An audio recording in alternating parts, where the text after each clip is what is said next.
Fire in the Subway. Calamities, Lesson 10.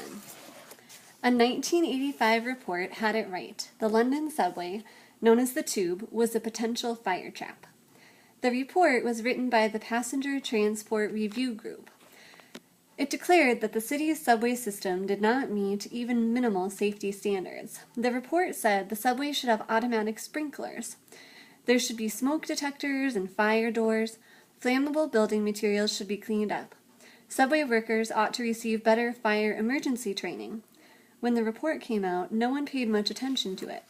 Its suggestions were totally ignored. In fact, to save money, the cleaning crew at King's Cross Station was cut from 14 workers to 2. The cuts did not seem to concern subway officials. After all, the 124-year-old tube had a fine safety record. Since the end of World War II, only 4 people had died in subway fires.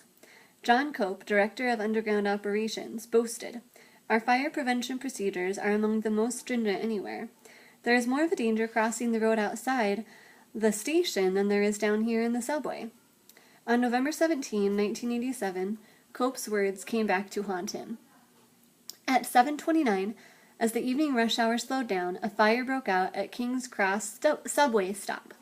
This was London's busiest station. 5 subway lines and a major railroad converge here. The blaze started under a wooden escalator. The top of the escalator was 20 feet below ground. At that level were the exit doors and the circular ticket concourse. Deborah Wren, a 19-year-old secretary, got off her subway train and headed up the escalator. "When I got a quarter of the way up the escalator, I could smell burning," she said. "I got further up and I could see the red flames underneath the escalator treads." Wren shoved her way past to warn a subway official. "Excuse me," she said, "I think there's a fire on the escalator." But it was too late. At the bottom of the escalator, dozens of people pushed their way onto the moving stairs. They didn't see the fire up ahead of them. The fire, which started about halfway up the escalator, quickly spread upward. The ticket concourse soon became a burning inferno. Yet the escalator continued to deliver more and more people into the thick of the blaze. Panic-stricken, people trapped in the concourse tried either to race through the flames toward the exit doors or go back down the escalator. Going back down, however, was nearly impossible because so many people were still coming up the death belt. The heat in the ticket concourse was incredible. It turned the metal ticket vending machines into molten lumps. Roof tiles melted and the concrete floor cracked. The turnstiles turned black. Some of the passengers trapped in the concourse were burned beyond recognition. Many of those who made it to the exits were badly burned.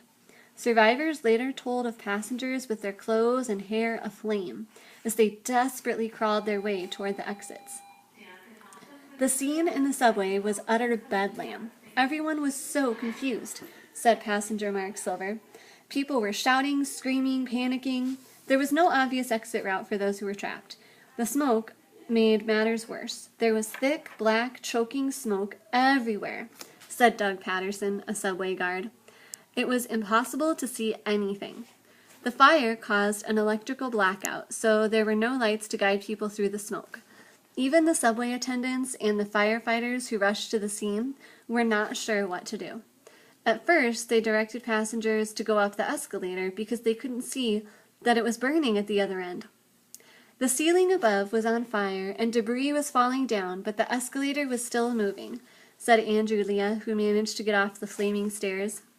For a short while, subway trains kept stopping, dumping more passengers out onto the smoke-filled platform. Later, the trains were instructed not to stop.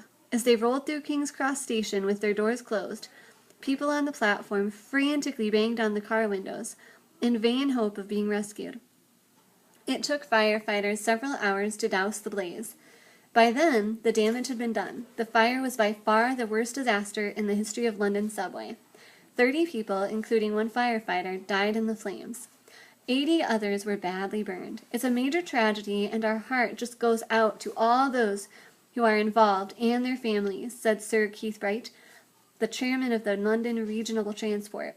"I feel absolutely shattered by what has happened." People had 2 contradictory feelings about the disaster. On the one hand, they reasoned it could have been a lot worse. The fire could have broken out an hour or so earlier when the station would really have been packed with commuters. About 32,000 passengers an hour moved through King's Cross at the peak of rush hour. Then the death toll would have been much higher.